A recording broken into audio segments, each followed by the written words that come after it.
यह कहानी एक सच्ची घटना पर आधारित है, एक सच्चे देशभक्त की कहानी, एक प्रधानमंत्री की सच्ची घटना।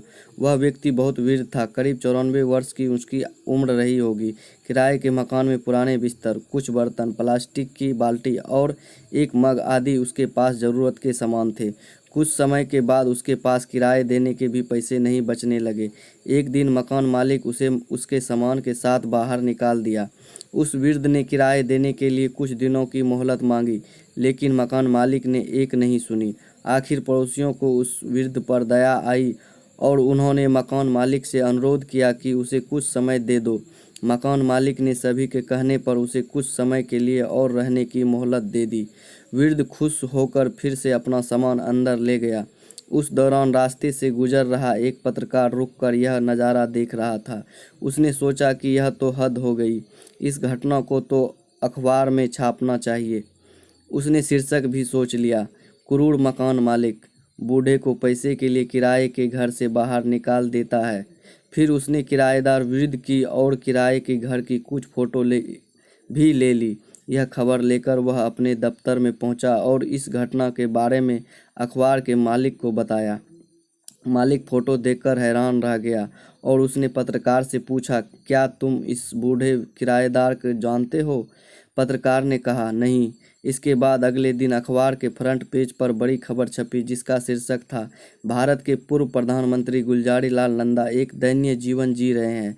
न्यूज़ में आगे लिखा था कि कैसे पूर्व प्रधानमंत्री किराए नहीं दे पा रहे थे और कैसे उन्हें मकान मालिक घर से बाहर निकाल दिया गया था।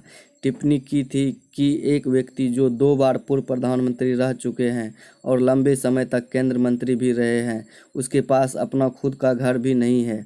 इस खबर के बाद दूसरे दिन वर्तमान प्रधानमंत्री ने मंत्रियों और अधिकारियों के वाहनों का एक काफिले को उनके घर भेजा। इतने वाहन और वीआईपी वाहनों की कतारों को देखकर मकान मालिक भौचक्का रह गया। जब उसे यह पता चला कि मैं जिसके किराए पर अपने मकान में रखा है वह और कोई नहीं, भारत के पूर्व प्रधानमंत्री श्री गुलजारी लाल नंदा है, तो वह अपने दुर्व्यवहार पर बहुत ही शर्मिंदा हुआ और तुरंत ही गुलजारी लाल नंदा के चरणों में झुककर माफ़ी मांगने लगा। बाद में सरकारी अधिकारियों ने गुलजारी लाल नंदा से सरकारी आवास और अन्य सुविधाओं में रहने का अनुरोध किया, लेकिन श्री गुलजारी लाल नंदा ने कहा कि इस बुढ़ापे में ऐसी सुविधाओं का क्या काम। यह कहकर उनके प्रस्ताव को स्वीकार नहीं किया। गुलजारी लाल नंदा अंतिम श्वास तक वे एक सामान्य नागरिक की तरह एक सच्चे गांधीवादी बनकर रहे। 1997 में सरकार ने उन्हें भारत रत्न से सम्मानित भी किया। दरअसल गुलजारी लाल नंदा एक स्वतंत्रता सेनानी थे और उन्हें तब 500 रुपये प्रति माह भत्ता मिलता था, लेकिन उन्होंने यह कहते हुए इस रुपये को लेने से मना कर दिया था कि उन्हें स्वतंत्रता सेनानी के भत्ते के लिए लड़ाई नहीं लड़ी थी।